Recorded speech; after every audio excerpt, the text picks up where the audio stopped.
Can you see? Yeah, it says I have control. Yep. So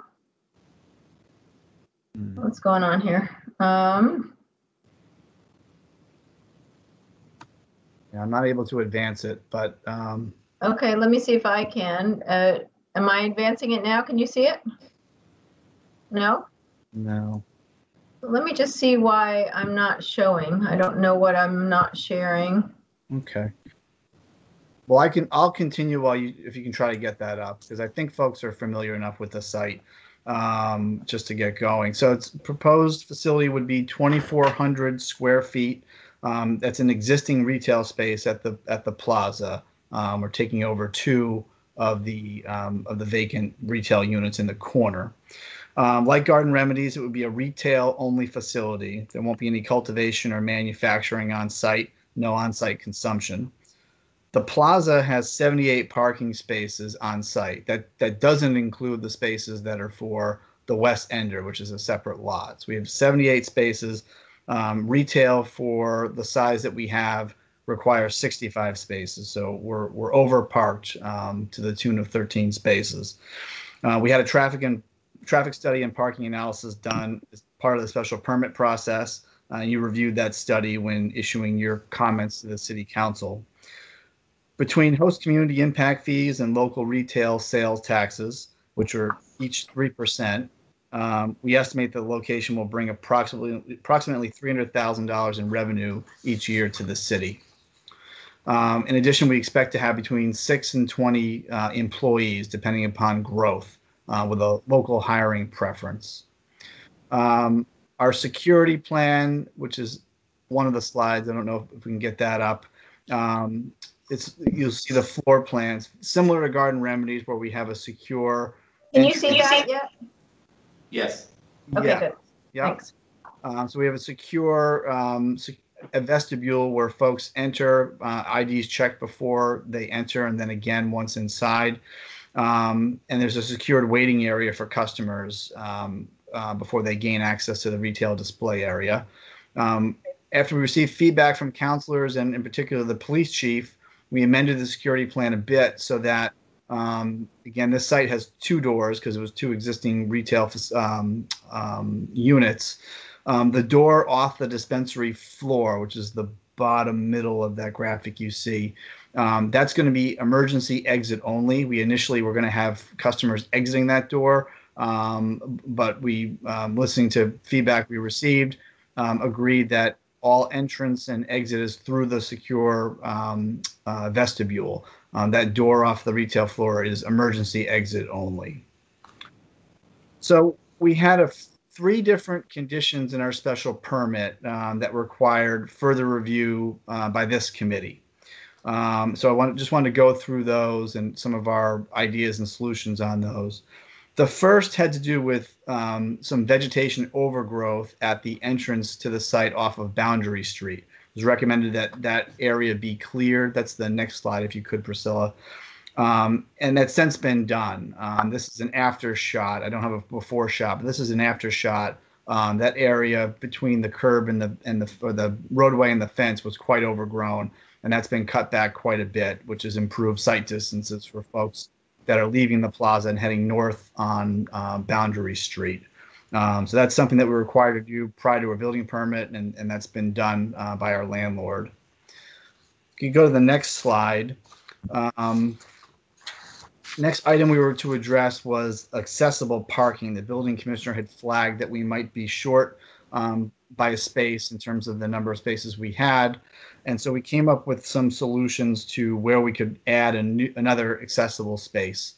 I provided you with a memo and a sketch plan from our site engineer. I know you just received that, and I don't expect detailed comment yet, but just wanted to go over with you briefly. We identified a spot towards the middle of the north wing of the building. That's that red area that you see on that plan. So if you skip to the next slide, Priscilla, it's a little bit larger. That's a spot that we identified as being good for an additional handicap space. based on the slopes of the site and the existing curbs. In addition, our landlord is ready to upgrade our accessible space signage, which had been identified as being in need of improvement. We can run those items by the building commissioner and get his approval before we proceed. The final item, if you just go to the final slide there, had to do with the former child play area that's in the northeast corner of the parking lot. We were to look into whether it's feasible to add additional parking spaces there. We have some concerns that repaving this area could have impacts on drainage, which is not something that is slated to be done as part of this tenant fit out in our space in the plaza. And given that we have a surplus of parking based on zoning, I'm not sure it's worth the few spaces we may pick up. But we're happy to hear the committee's thoughts in terms of whether that's something that you would want to see done, or whether we think it's not worthwhile, given that it may have larger impacts for the drainage on the site. So again, those are the three items we were to review with you per our special permit: the vegetation clearing, which is done, enhancements of the accessible spaces, and then this child play area as to whether additional spaces may go there. So happy to hear your comments and feedback and discuss some of these issues.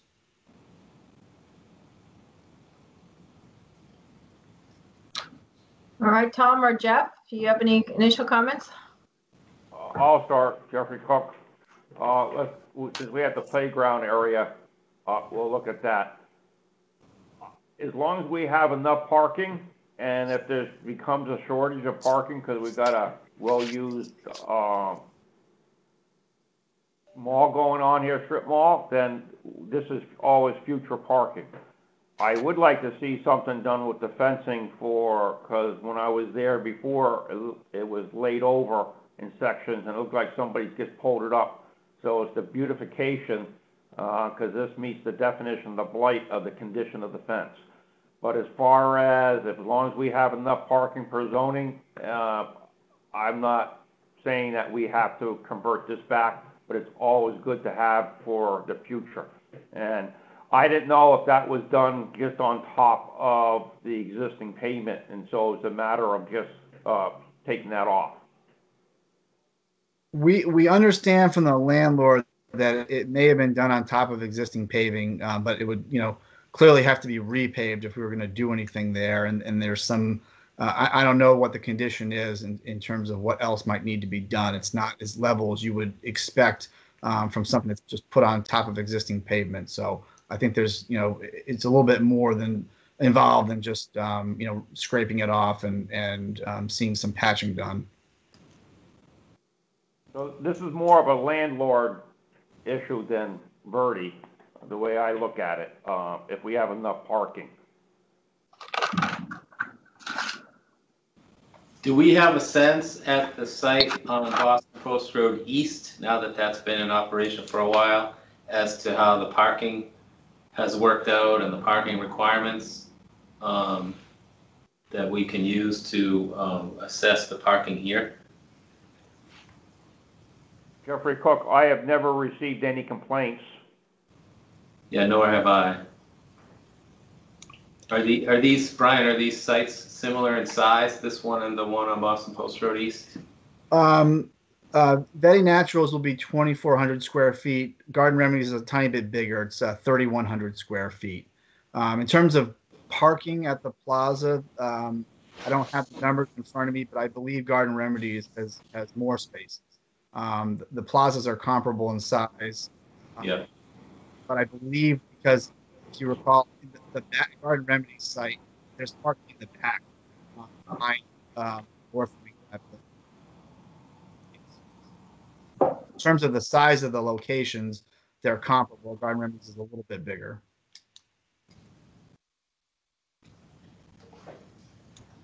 As far as the clearing of the brush, I did see that the other day, and that's I'm glad that was done, and I'm satisfied with that meeting our permit requirement.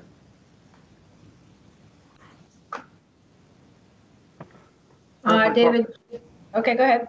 The other issue I had was restriping of the parking lot. So that just needs to be upgraded. Here again, that is really landlord responsibility, not the applicant in front of us. But I think it's we have the pressure that we can say, if you want us to approve this, this is going to be taken care of. So I believe some of the existing handicap parking spaces, the size of the spaces are off, so that can all be corrected when they do the restriping. That was the issues that I had, and by the photographs, I think the view on Boundary site is like 1,000% better. I'm very pleased at that. David, Georgie, or Kevin? Good morning. Just to weigh in on what Brian had mentioned as far as the security plan, we had some conversations in a meeting about that, so I'm in agreement with what some of the changes they've made with that.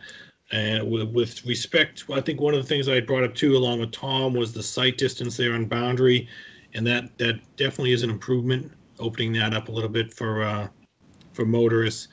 And I had also mentioned the playground here. So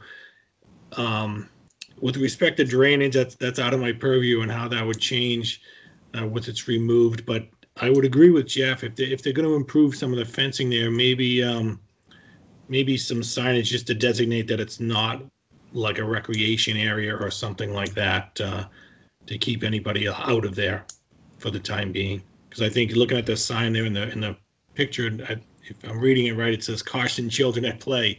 So just something to designate that it's not a recreation area would be good. So for my curiosity, what is that area then? If I guess this is for Brian. I mean, I know it's a square of grass, but it was a playground and now it won't be a playground. Is that what I'm hearing? That's my understanding. It was a playground. It's no longer used that way. I don't know how it's currently used, but I don't think it's used as a playground at all. I mean, there's almost nothing there. And David, am I hearing that you are saying it cannot be a playground if they're having this facility here? No, I'm not saying that. I'm just, I think the daycare that used to be in that property is no longer there. So I think it's now changed. I would just request some kind of signage to designate that it's not a recreation area. I wouldn't want anyone to congregate in there, or just to kind of board it off a little bit. Okay. Or possibly add some more trees, Priscilla, if you would like that. Yeah, there you go. I don't know, can they landscape that area? I mean, I guess it's a landlord question, right? So. Anyone else? Kevin, do you have any comments? No comments at this time. Thank you. Okay. So it seems like we're pretty close to being all set, and we would just want a set of plans that that we can sign so that we can approve them. And then it sounds as if, Jeff, do you want something on the plans that say that this playground area, if necessary, would be converted to extra parking if needed, so that it's there, or is that not necessary because they meet the zoning requirement? I wouldn't say it's necessary because I can always force the issue if they have the big area. I mean, if there's a parking problem that they have this disability. Okay. It'd be nice to leave it landscaped area. Yeah. I question how beneficial is it for landscaped area if there's pavement underneath it. Right. You can put some shrubs on there that would survive, but nothing more. But the pavement might be, it looks like it's been there for a while, so the pavement might be porous right now anyway. Right. I mean, if it is, that's fine. But I don't think nobody watering anything and sitting on top, if it is sitting on top of the pavement, it doesn't seem like it's too healthy for environment for plant growth. But I'll leave it to you. So and so I guess this is a question to Brian. I mean, obviously that's a landlord issue, not a Verity issue, right? I mean, we think so. I mean, in terms of a tenant fit out, we're doing a little bit more than would normally be expected, and we get that because of the nature of the use. Right. But what we can do is the site plan that you have in the slides, we can update with signature blocks for the committee and with a few of the notes that were mentioned here, and I can put together for you, Priscilla, a draft decision. Okay, that sounds good. So the other question I had was, if it's not a playground area and the fence is rather not beautiful, is there any reason the fence to be there? I mean, can the fence come out? Or is that really not our choice? It's a landlord choice. I mean, I guess I was just trying to. Yeah, I mean, to us, it's a landlord issue, and it's fairly remote from where we're going to be operating. But Okay. we're in communication with the landlord quite frequently as we're working through this. So we'll raise it with them and report. Okay. All right. Well, the condition of the fence is really either replace it or remove it. Right. Well, that's what I was thinking. Right. I don't have a preference that it has to have a fence around it, so. Okay. Well, we can just leave that off the table, but it could just be part of the discussion to make this whole plaza look a little nicer. If there's no other questions, then I think we're done with this one, and we'll just wait for the plans. And so when you get the plans ready, send them over, and then I can have everybody sign them, Brian. Right. Okay. Sounds good. All right. Thank you, everybody. Thank you. All right, next on the agenda is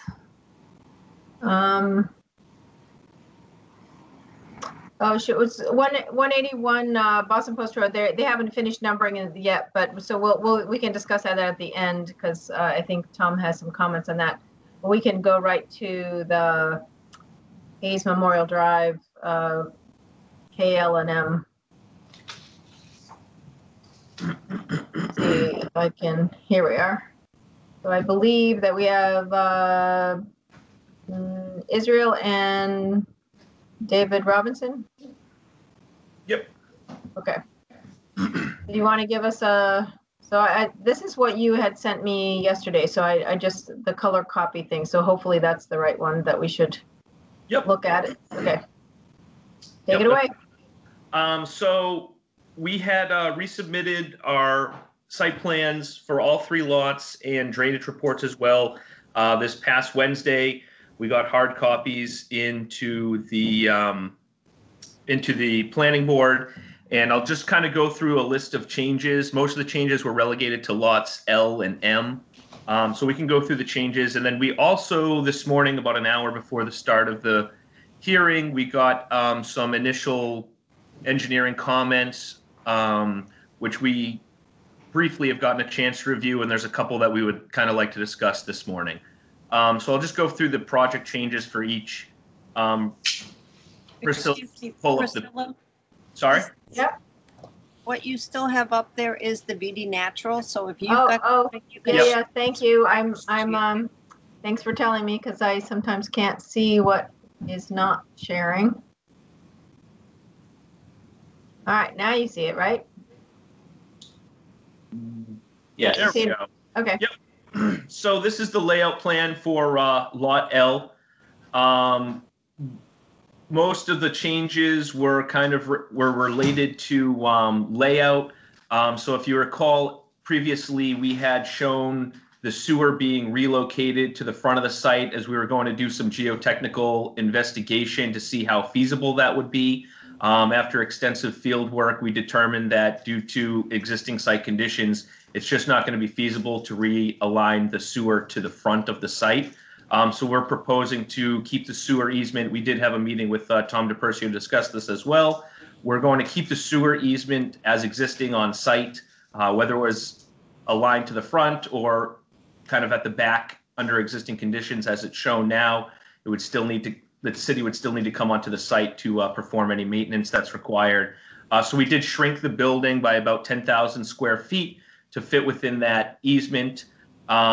We also retained 360-degree fire access around the building as we had in previous iterations, with a crushed gravel path around the building. We've retained a similar parking layout with parking to the south of the site and the same number of truck docks and truck loading bays at the rear of the site. We had to relocate the basin during our conservation review. We added some flags at the rear of the site where the basin was previously proposed, and so we shifted it north. It's still all just handled by an infiltration basin at the back for Lot L. I think those are the big ticket items for L at this time. And then if you want to scroll down to Lot M, I believe is the... Well, while we're on L, let's stay there. You hear Go ahead. me? Okay. Yes, go ahead. Are we going to have signage on this emergency lane going around that it's a fire lane or something? Or? Yes. Yep. Okay. Exactly. So there's both signs on either side of the 20-foot wide fire lane that say "Do not enter," and the purpose is for emergency access only, emergency vehicles only. People won't be driving their cars around there. But there's signage at both the entrance to the north of the building and the exit at the south of the building, and there's stripage on the ground, painted striping saying "Do not enter" with the stop bar. So that will stay open throughout the year? At this time, yes, it's proposed to be open with the signage and the painted stop bar. The other question I have on the parking analysis. Yes. It says ADA required 5, but you're only providing 4. 2, 3. Oh, okay. I'll have to review that because we did reduce the number of parking stalls a little bit as we shrunk the building, and it may be that we only need 4 handicap stalls now. Let me review that. Okay. That's all. Thank Okay. you. Thank you. Before we move on, I just have a general comment about the sewer easement, and we did meet and talk about not relocating that. So just as a general comment on that, I think if we're gonna have all these improvements, site improvements on top of the easement, I'd like to see the easement language drafted such that the city, should we ever have to excavate the sewer main or a manhole, the city wouldn't be responsible for all of the final, bringing back all the final improvements, whether it be landscaping or paving or curbing, depending on where the excavation would be. I'd like to discuss some revisions to the easement language that would account for that. Just as a general comment. Israel, do you have any comment to that? Yeah, sure. We can provide a draft. I'll have to take a look at the language as well, and we can, provide some draft language. So that's not a problem. Okay, thank you. And this is Priscilla. The one question I had was, so in here where we have the trees that are right along the easement, I mean, normally we don't have trees right on top of a sewer line. So I guess obviously we want the trees to grow bigger. So I don't know quite, I mean, this is a scale that's, so I don't know if we actually have the room here that's fine, or whether we should, shift a tiny bit. Okay, the only thing I would say is that sewer easement is very deep, and we're filling over it. So I can get you how deep. I can look at how deep it is there, but it's probably greater than 15 feet deep to the top of the sewer there. It's pretty far down, and we're not cutting over it. So we can look at that. We can either remove those trees and put shrubs which have less deep roots, or we can look at how deep it is and see if that's acceptable, because I think it's going to be pretty far down that it wouldn't root intrusion wouldn't be a factor, but definitely a good consideration that we can take a look at. Yeah, I mean, I would prefer them to be trees, so I do want them to be trees. And again, that's a question for Tom, is sort of the maintenance thing, and maybe that's part of that agreement, is just to make sure that we replace things in kind if they have to. Right, and by we would mean the owner of the site. Yes, that's what I meant. Yes. If we ever cut trees. Sorry, not we, right. Whoever is fixing the sewer line. Right. Okay. So I think that's, oh, go ahead, Jeff. Question for Tom. Since I'm hearing that the sewer is going to be buried deeper, is that easement for the width still appropriately wide enough for you to get down and do work if you have to? So, yeah, it is. My concern would be, and this would be something I can discuss offline with them, is at the northwest corner of the building, we're fairly close between the building and the steep slope. So we just want to make sure we're going to have room there. The other parts of the easement, I think, are sufficiently wide for the depths that we're talking about.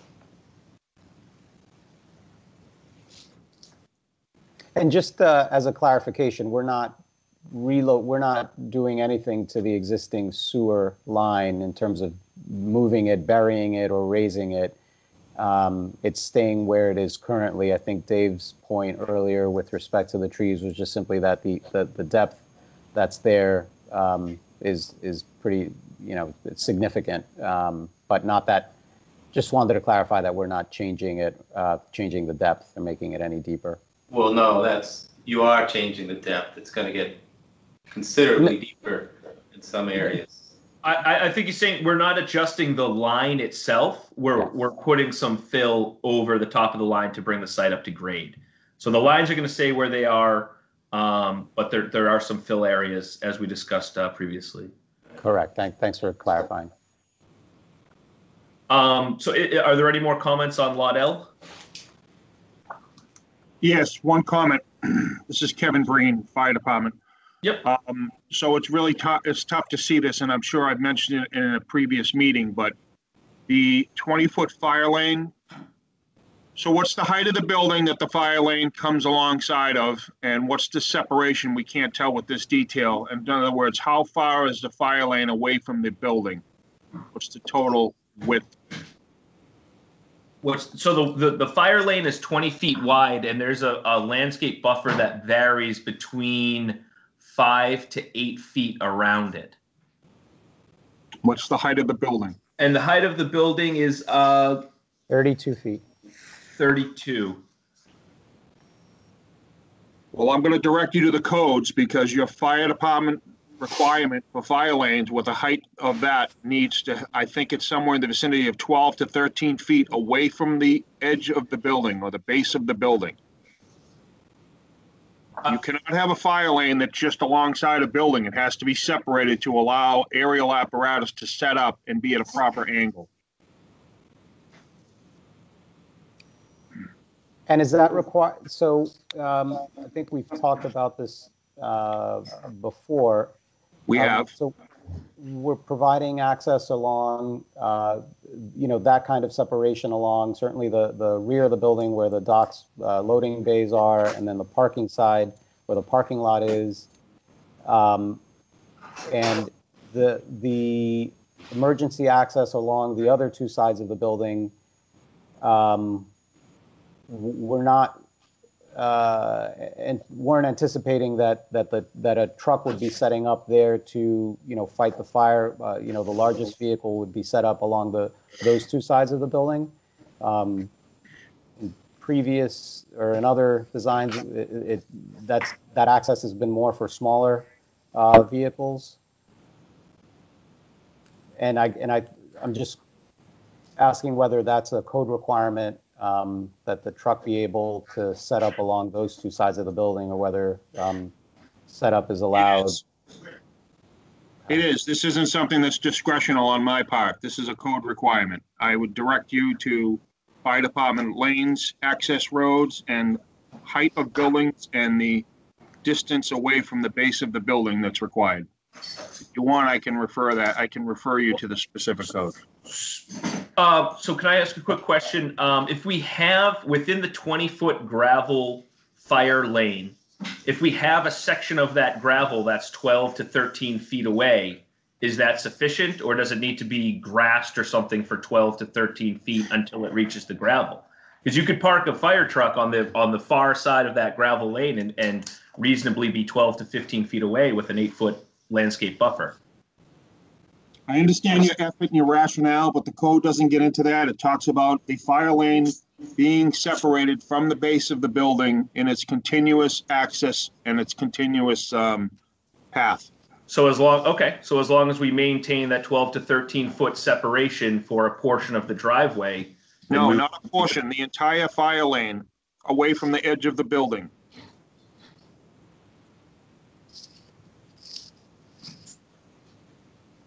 Okay. I'm pretty sure I warned you guys about this. I'm pretty sure I brought it to your attention. Yes, but that was that was saying that the lane needed to be within 15 to 30 feet from the building face. Okay, so what are you proposing here? We're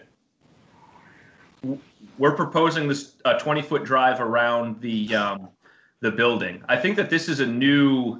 I don't think that it's the same thing as we discussed previously, because that had to do with you need to have access on certain sides of the building, 15 to 30 feet from the building face. We can. I would prefer to just discuss this offline with you. We can revise the plans as needed, and make sure that your concerns are met and that it's a satisfactory fire access. Sounds good. All right. Are there any other comments for Lot L? Nope. I think we can go on. So let's move on to Lot M. Is that the one you want? Yeah, M is the next one up. Yep. Okay.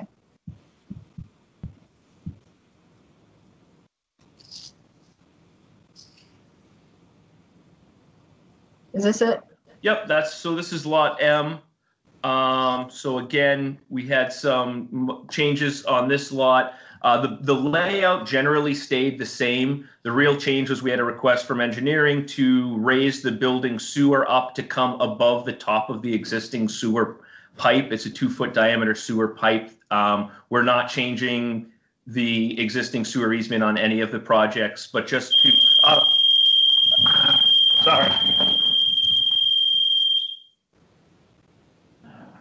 Sorry. Oh, shoot. Everything okay? What? Yeah, just some alarm went off. 1 second. Okay, I apologize about that. So for Lot M, the program is largely the same, but we raised the site by the building elevation by about 3 feet, just to accommodate that sewer invert. That was the largest change to that project. So the driveway has stayed the same. The site layout with the fire access on the south side of Parcel M has stayed the same, and it was just mostly relegated to changes related to the drainage system. The parking stall stayed the same. So that was really the only change to Lot M, was to raise the site by the building FFE by 3 feet to accommodate the sewer. Do we want to open up discussion for Lot M while we're on it? Yeah. Anybody have any questions or? Just a couple more general ones. Yeah, as far as raising the sewer, that's a 2-foot diameter sewer trunk line with a heavy flow, so there'd be no way to have the new sewer service come in at that invert elevation. So it had to be raised for that reason. So the retaining wall on the southern part of the site is I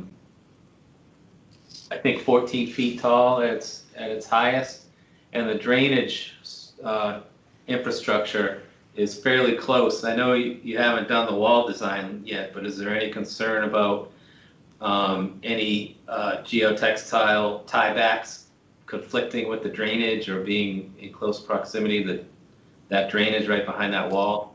So that's a good question. And on a lot of our projects where we do these underground systems, we keep the minimum 10 feet off for infiltration purposes.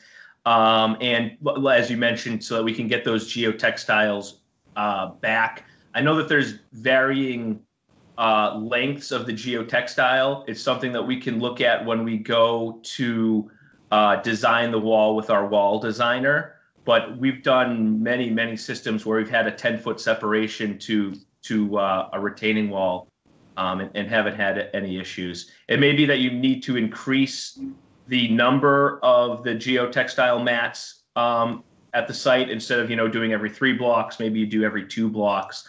It's a valid consideration. It's something we'll discuss with our wall designer. And I think there is room to kind of move that system either further into the driveway or further away from the retaining wall while also maintaining a 10-foot separation to the building. So there is some wiggle room there. That's a valid consideration. And to follow up with, go ahead, Tom. Oh, I was going to change the subject. So if you had a follow-up. So I guess my follow-up is that you should find out what the geotech's going to need and figure and place that here.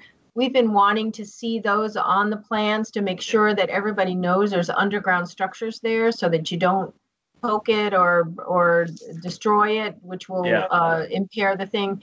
And we've had some trouble with walls falling apart, so we're really concerned about that. We don't want that to happen anymore. So wherever that geotextile stuff is, the as-built plan shows that is sort of a no-dig location. So sorry, that's just on the as-built plan, or is that required for the design? Well, it's good for the design too, because we found that contractors sometimes have no clue about it, and they've been putting lights in, and they dig it up, and I'm like, wait, the wall integrity is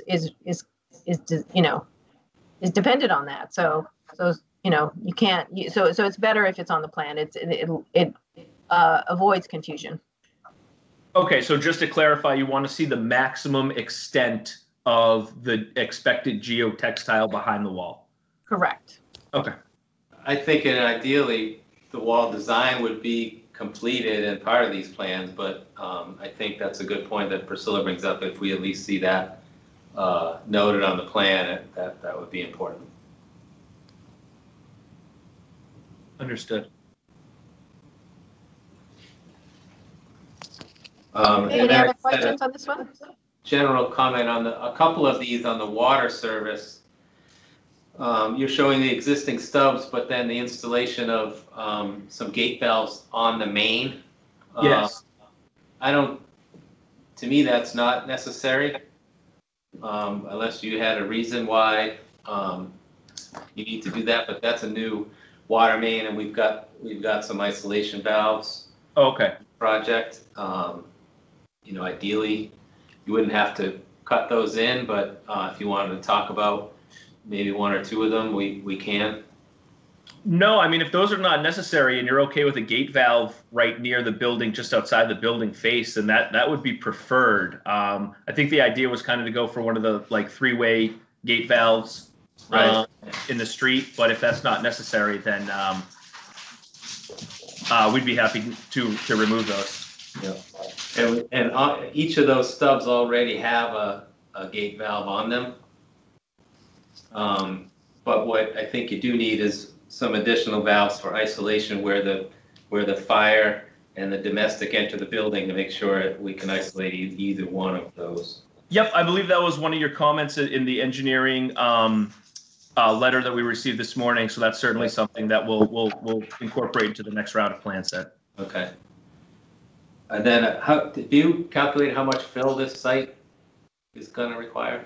So that we're going to have those numbers for the Conservation Commission meeting this Thursday, because they had asked about that before. We just regraded two out of the 3 sites, but I'll be sure to CC you on those when we submit those cut fill analyses. Okay.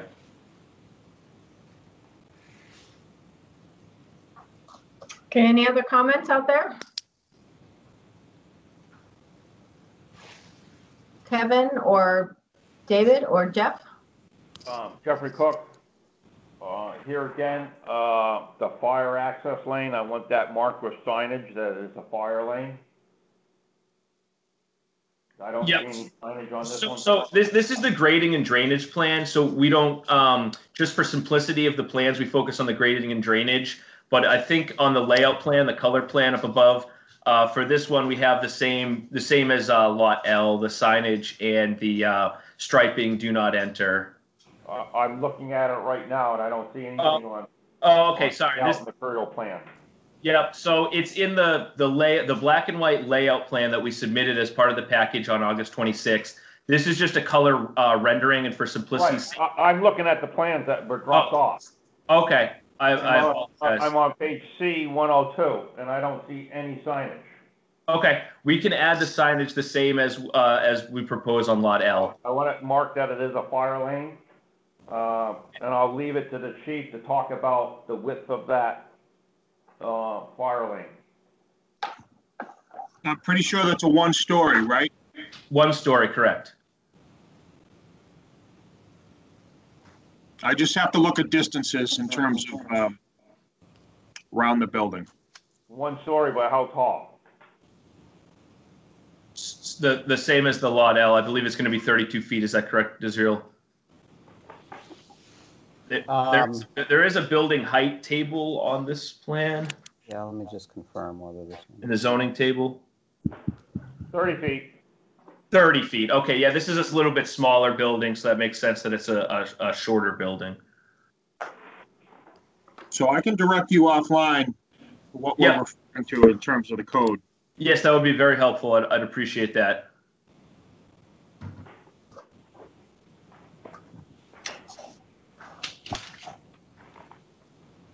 Okay, anything else?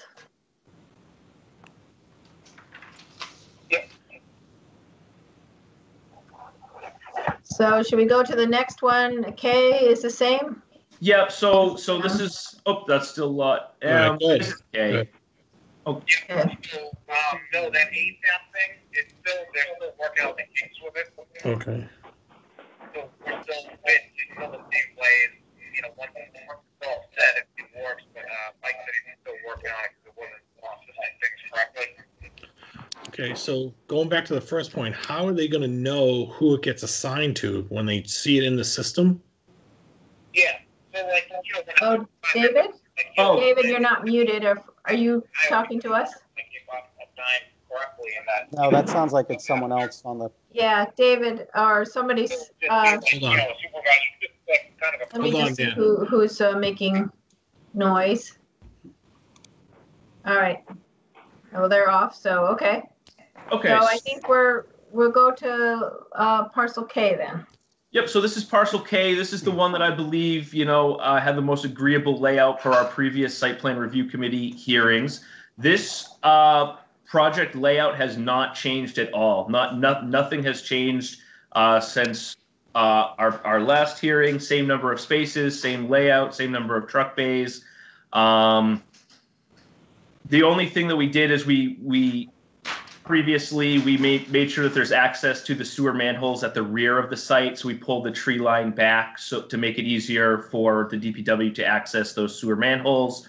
But this design has not changed since the previous hearing. All right, any questions or comments on this one? So I see you pushed the tree line back except for that one part of the slope that you weren't going to have to regrade.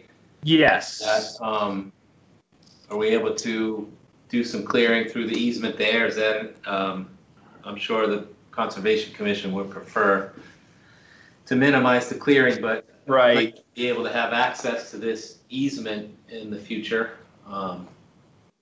Understood. Yeah, that's a good point. So we did not show that as cleared because there was no change to the existing grades. Right. In that area, it's just a kind of a high point where our slope kind of meets. But if it's preferable to the city to have full access along that length, then I don't see any issue with that. And I'm sure that we can explain to the Conservation Commission that this is, a net benefit to the city, so that they have full access along the length of this. sewer easement. And it only needs to be right here along this, right? It doesn't, I mean, the slope can still be, Correct. vegetated. Right. It Okay, would just, that's fine. there would be no That's fine. grading revisions. It would just be clearing any trees that Yeah. were there for access. Yep. And we'll hold it as tight to the easement as we can to minimize the clearing outside of the easement. Yep. I mean, it shouldn't have big trees on it anyway, because it's been cleared at some point. It's very thick there, so. Okay. Okay.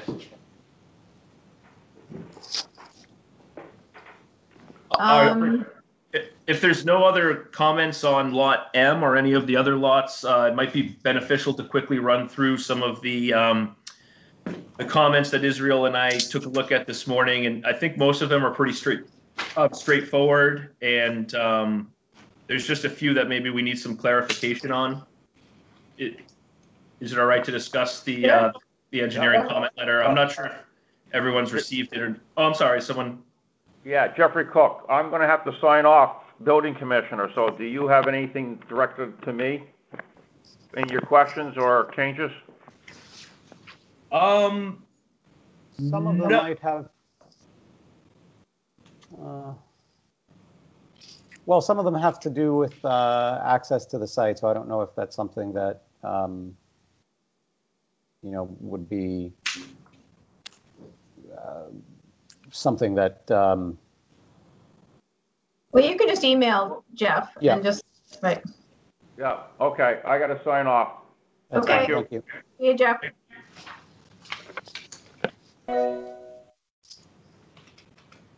So I assume you're talking about the width of the driveways, right, at the entrances? That Yes. Tim put it in his code review that it says that the maximum width is 24 feet. Yeah, it's true, that's what the code says, and maybe we do need to discuss with Jeff as to whether that's going to require a variance, or because I'm assuming you're going to need wider entrances for the truck turns into and out of the site.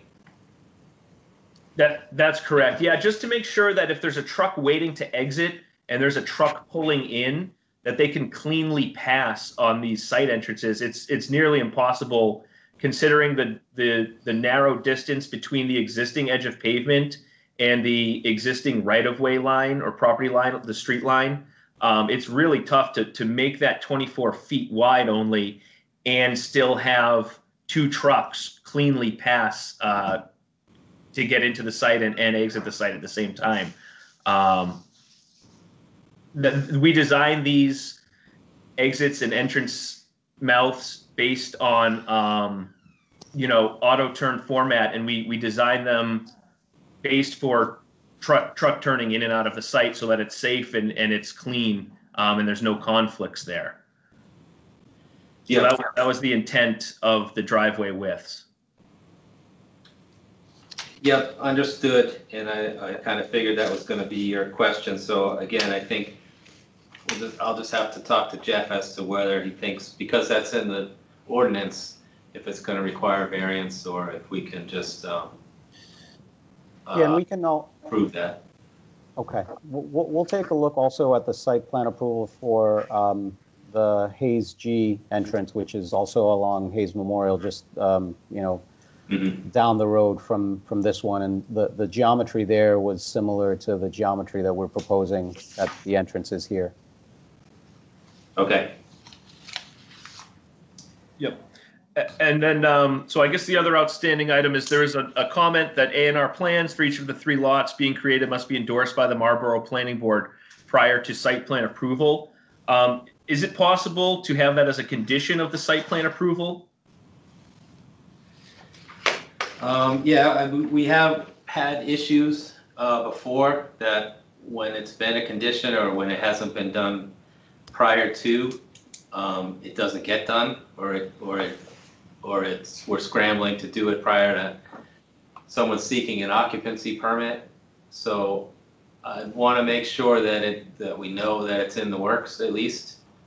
Yep, we can certainly do that. I mean, it's our intention to subdivide them, and we can get the process going if that's desirable, but we would prefer that if you need to condition it, that we can put a condition that the A&R will be done, prior to seeking a building permit, even, and that way it's, even before the occupancy permit. Right. Okay. It is a pretty quick process, and the planning board has a meeting on the 14th of September. Right. So Yeah. if you can get it going, that's better. We will. Right? Yeah, Yep. we'll do that, and I think the A&R plans are in fact They're done. pretty much done. Yeah, they're very close. I think they just need to be reviewed to make sure that all the bearings and distances are correct and the lot areas. But the plans are together. They just need to be reviewed, finalized, and submitted. Okay, so we'll work on doing that. And Tom, how much before the meeting do they have to submit them? Probably a week prior. There's no public hearing requirement for A&R plans, so I think just meeting the agenda deadline with Krista, so it's approximately a week before. Okay. Okay. And you said that was September 14th? They have one on the 14th and one on the 21st, I believe. Oh, okay. Okay. Great. Okay. I did also just, Dave, before you continue, I did just want to go back and clarify one thing with respect to the easement agreement. And I don't know whether that's something, the timeline for that seems like it might, require time for town council or the appropriate parties to review that. And we're happy to put some kind of condition in the building permit or the site plan approval that says that, the town and the applicant have to agree on the language of the easement agreement, to the extent that revisions are needed. But I would just like to try and have that, again, be as a condition so that we can at least continue through site plan approval. Yeah, and I think, Tom, you can correct me, but that can be something that's prior to occupancy permit or prior to building permit. I don't know what you'd prefer. Yeah, I think if we at least see the draft during this review, and then, you're correct, that's going to be a little bit of a process, so I don't have an issue with conditioning the final occupancy permit on having that in place. Yeah. Okay. All right, so I can draft that just says that, initial draft reviewed prior to building permit, but finalized prior to occupancy. That makes sense. Okay. Okay, so I think we covered the A&R and the driveway entrances. Just a point of clarification, there's a comment in the engineering review letter that says a majority of the proposed curbing is PCC, Cape Cod curbing, an asphalt product, and the requirements are cement, concrete, or better. PCC is precast concrete curb. So it's precast concrete, similar to we did at the site at Hayes G. So I think there was just a misinterpretation. It's not going to be asphalt Cape Cod curbing. It's precast concrete. Okay. All right, good. And so the next one that kind of stands out to us is the comment reads, the slope along Hayes Memorial Drive requires the guardrail to be installed, and I would check with the tree warden regarding planting trees along the slope. Snow plowing of Hayes Memorial Drive will cause site issues where parking stalls and access ways are located at the bottom of the slope along Hayes Memorial. So with regards to this one,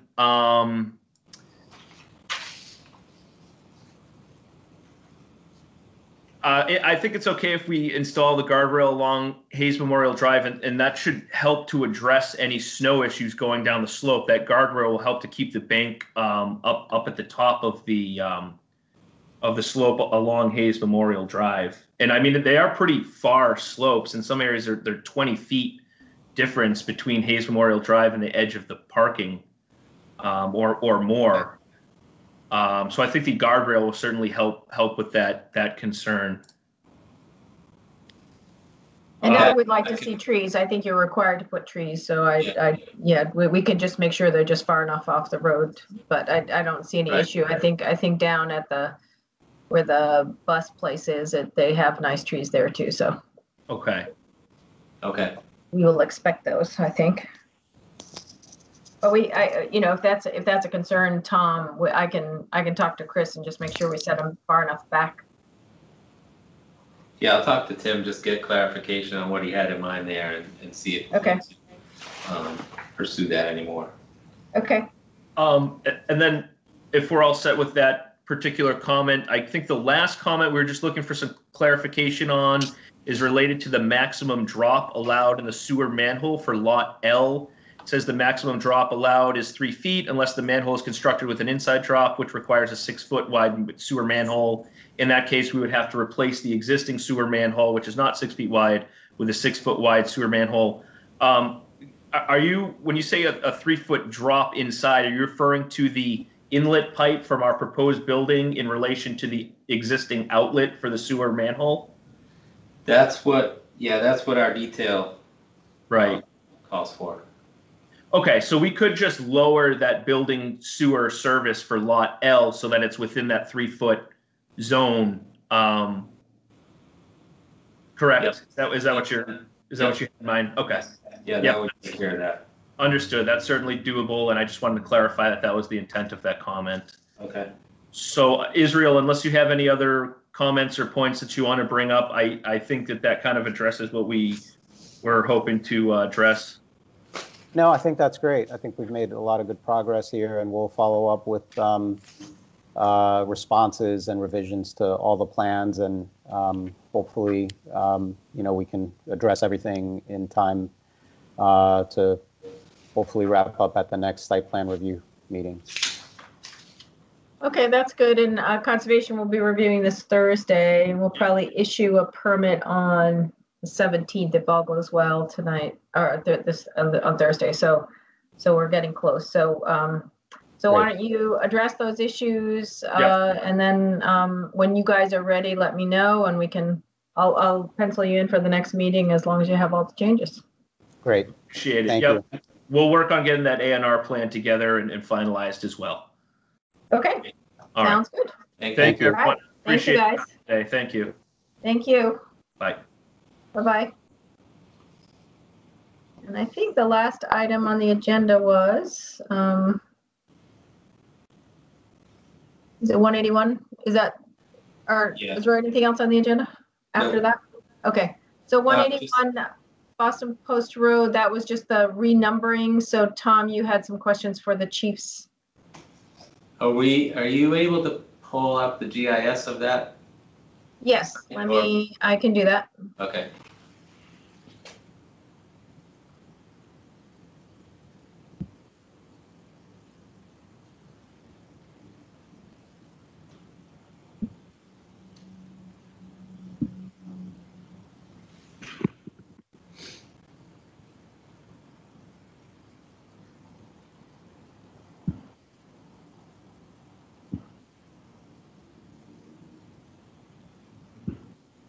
All right.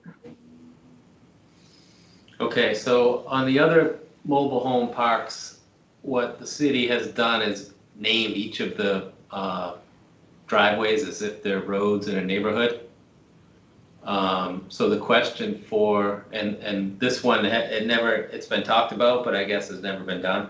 And I don't really know what the numbering looks like now, but the question for the chiefs is from an emergency response standpoint, are you okay with doing the same thing here, having each of these driveways having a street name, and then the units, I assume, would be numbered along the street? I think that's what we do in the other parks.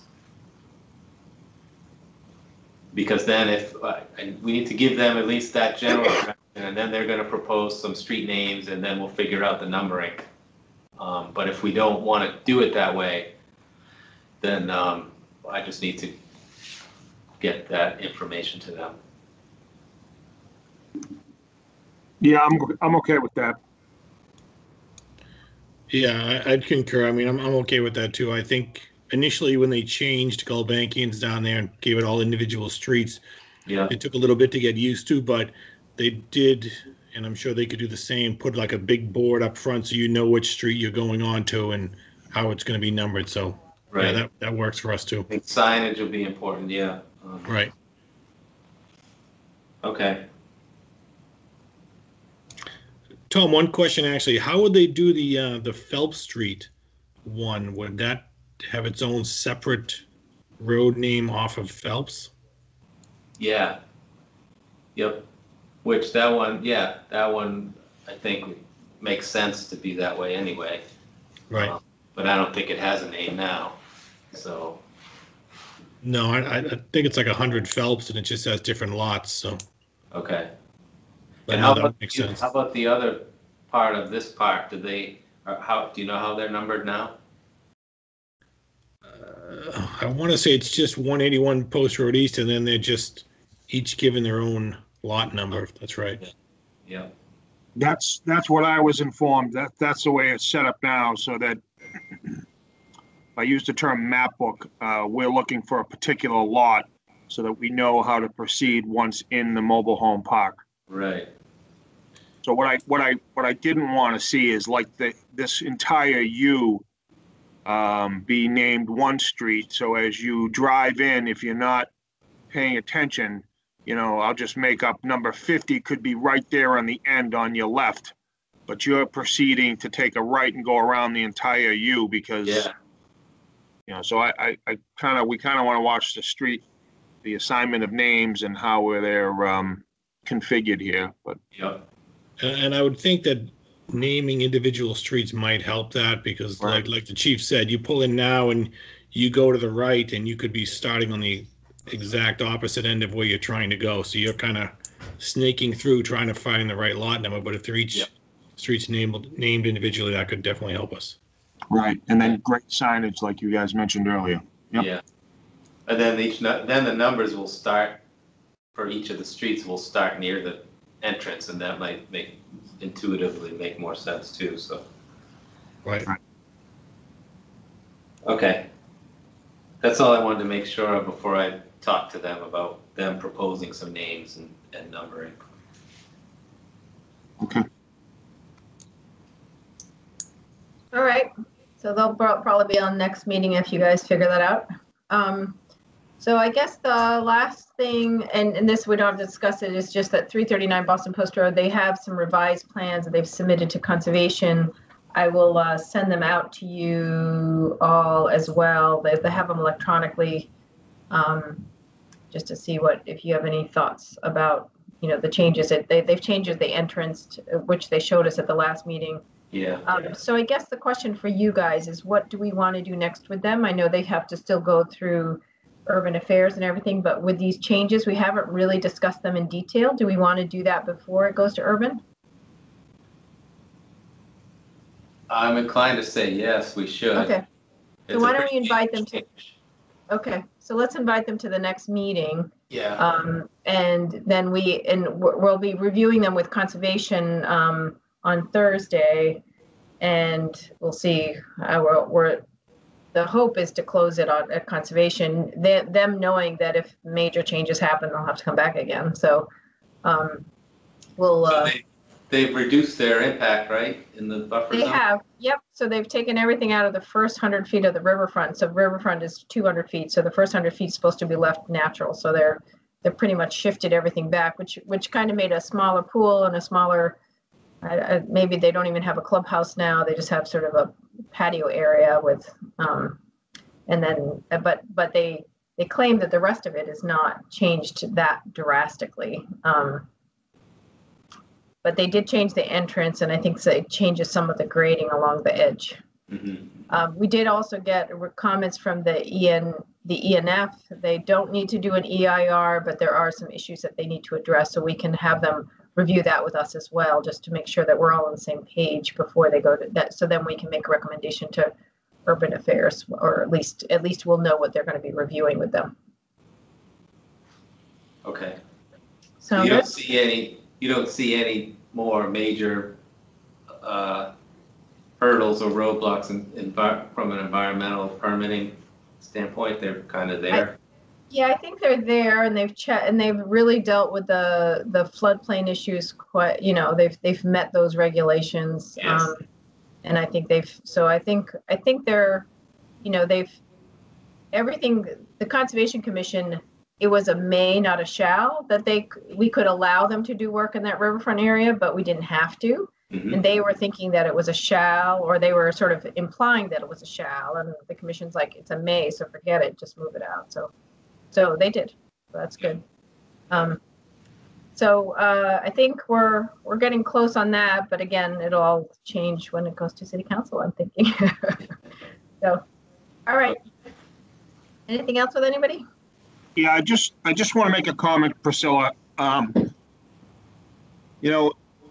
In my time here, I continuously see projects that come forward, and I guess I just appreciate that that's what they're going to do, developers. But they are shoehorning anything and everything into a lot and trying to maximize to the point where they are pushing the boundaries. And that's my experience, whether it's this Hayes Memorial or Mount Memorial or even Green District. And I get that, but I kind of want to have a discussion with the building commissioner, because when they're not aware of some of the basic codes, and I'm customer service oriented, I'm customer oriented, but I don't know that it's our responsibility to inform everyone what the codes are so that they don't have revisions. They're supposed to have an understanding of that. We can't deviate from published codes that they should be aware of. I think that's right. And if they're not professional enough to know all that stuff, then we just send them back to the drawing board, and we don't approve anything until they've met those requirements. And I know, even with 339 Boston Post Road, the Conservation Commission is not happy with how much they're shoehorning in. So I'm trying to we're trying to draft a decision that sort of says, we don't really like this project. It meets the regulations, but it's shoehorning it in just to get the flavor out there, so that it's clear that it's not like, we're all happy and thinking that everything is hunky dory. And I think it's our responsibility from a site plan perspective is just, our job is really to say, does it meet the code or not? And if it meets it, I guess we have to say yes. And it's city council's responsibility to say, no, this doesn't fit into the landscape of the city. This is not what we want to see. So I think we all have our little niches that we have to make, but it doesn't mean that we can't also say, we think this is too tight, and if you can't get your machines around, and if it's really tight and it's just going to look squeezed in, then we should say something.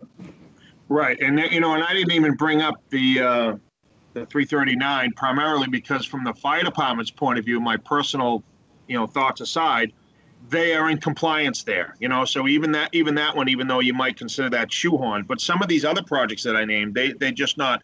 So I looked it up while we were discussing, and an aerial apparatus is required for any building 30 feet or higher.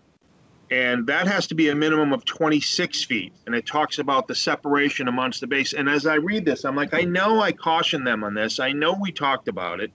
And this isn't the first time we've brought it up. And I'm wondering if maybe we could steer developers. I'll talk to the commissioner to maybe talk to us before they spend, tens of thousands of dollars of design and such, where they're going to have errors. Right. Right. And maybe that's sort of something that we have to say when they do that preliminary informal, meeting with us, saying, this is what we're looking for. We'll say, we keep getting these plans that don't meet these codes. So, don't waste your money and read the code first. Yeah. Well, that's it. I just wanted to. I think that's, that's important. And I think, our job is to make sure they meet the code and make sure that whatever they build is safe. So. All right. Thank you, guys. Hey. Thanks, everyone. Appreciate it. Thank you. I will stop recording now. Thank you, guys. Bye. Thank you. Have a good day.